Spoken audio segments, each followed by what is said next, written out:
Salam əziz dostlar, Zalım qanununda sizi yenidən salamlayıram. Bu dəfə mənim sizinlə görüşüm biraz fərqli olacaq.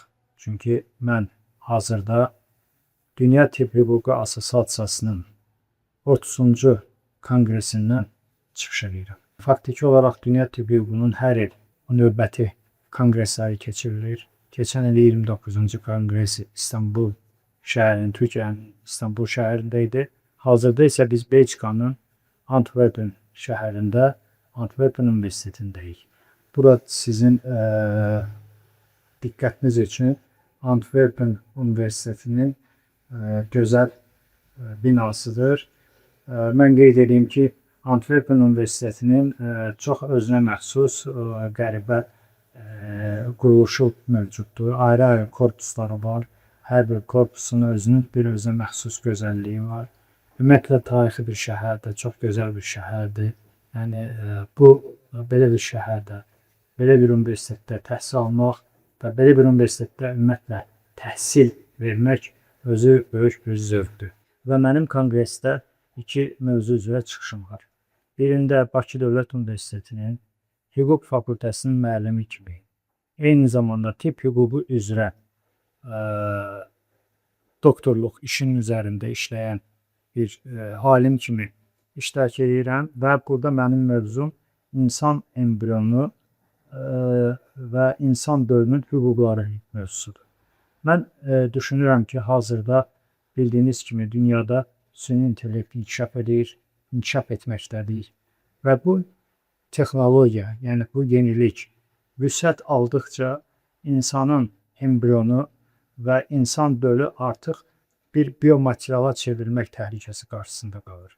Və ona görə mən buradan Azərbaycan qanunvericiliyini misal gətirərək dünyaya səslənirəm ki, tibb hüquqşünasları bir araya gələk və birlikdə çalışaq biz ümumiyyətlə insan embrionunun hüquqlarını tanıyaq.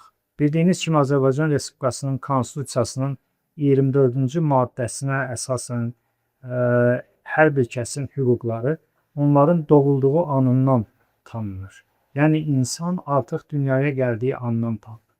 Eyni zamanda onu da qeyd edeyim ki, Azərbaycan Respublikasının əhalinin sağlamlığının qorunması haqqında qanunda abort mövzusu mövcuddur və aborta görə qanun yalnız qadınların hüquqlarını tanıyır. Yəni mən belə deyim, mən aborta qarşı deyiləm və bu məsələni ümumiyyətlə müzakirə edirəm, amma bir məsələ var ki, 22-ci həftədən sonra artıq tibbi göstərişləri belə insanın, daha doğrusu ananın abort etmək hüquqları olsa da belə, yəni onun həyatını xilas etmək üçün abort hüquqları olsa da belə, biz bir anlıq 22 həftəni aylara çekirik. Dediyiniz kimi 22 həftə 6 ay edir.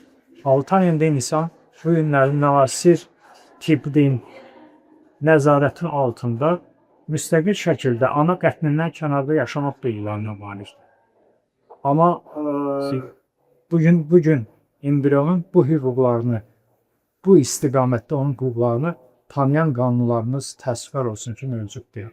Mən Cinayət Məcəlləsinin 121-ci maddəsinə misal gətirə bilərəm ki, hansı ki, yeni doğulmuş uşağın öldürülməsi ilə bağlı ananın məsuliyyəti formalaşır. Ananın və bu fəaliyyəti həyata keçirən həkimlərin. Amma gəlin baxaq, yeni doğulmuş və doğulma anında olan uşağın ölümü müzakirə olunsa da bizim cinayət qanunvericiliyinə görə doğuşa qədər uşağın hüquqlarının müdafiəsi nəzərə alınmır. Axı bundan bir saat əvvəl, bir neçə gün əvvəl faktiki olaraq biz bilirik ki, 38 həftəsindən sonra artıq fizioloji doğuşun başlama dövrü sayılır. Bəs belə olduğu halda 38-ci həftənin içərisində embrionun hüquqlarının müdafiəsinə ehtiyac yoxdurmu?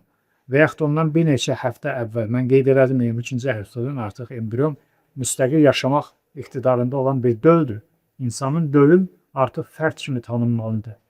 Bu mənim akademik təkliflərimdir. Bu qanuna dəyişiklik edilməsi üçün xüsusi şərt olacaq bir təklif kimi səslənməsi, qiymətləndirilməsi. Mən bunu sadəcə bir akademik mövzu kimi təklif edirəm və buna da bu günləri dünya zərurəti şərait yaradır. Eyni zamanda ikinci mövzu isə məndə, bu da bir aktual mövzudur. Bilirsiniz ki, son zamanlar həkimlərin müxtəlif pozuntularla, səhvlərlə əlaqədar məsuliyyətə cəlb edilməsi prosesləri həyata keçirilir. Lakin təəssüflər olsun ki, bizdə qanunvericilikdə olan boşluqlarla əlaqədar həkimlər bəzən yanlış formada məsuliyyətə cəlb olunurlar. Məhz bu baxımdan mən həkim səhvləri və tibbi risklər mövzusunda bir tezislə burada konqresdə çıxış edirəm. Burada da mən təklif edirəm hüquqşünaslara ki, gəlin ümumilikdə qırmızı xətt, bunu mən şərt olaraq qırmızı xətt adlandırıram. Qırmızı xətt prinsipini müəyyən edək. Yəni, həkim səhvləri ilə tibbi risklər arasındakı səhvləri tibbi klinik protokollara əsasən müəyyən edək. Axı, bəzən həkimlərin səhvi müəyyən edilmədən belə tibbi risklərə əsasən mövcud tibbi risklərin düzgün qiymətləndirilməməsi nəticəsində həkimlər məsuliyyətə cəlb olunur. Bax, bu mövzuların nəticəsində mən təklif edirəm ki, ümumilikdə biz o mövzuları dəyərləndirək və bununla bağlı müvafiq protokollar, ümumi beynəlxalq müqavilələr və yaxud müqavilələr əsasında protokollar hazırlayaq. Xüsusilə Oviedo konvensiyasının protokollarına istinad etmək olar, dünya tibb klinik protokollarına istinad etmək olar və ümumilikdə məncə artıq həkimlərin hüquqlarının müdafiəsi üçün ciddi zərurətlərin yaranmasını nəzərə alaraq bu kimi mövzularda yəni diskussiyaların aparılması, sıx diskussiyaların aparılmasına artıq zərurət yaranmışdır.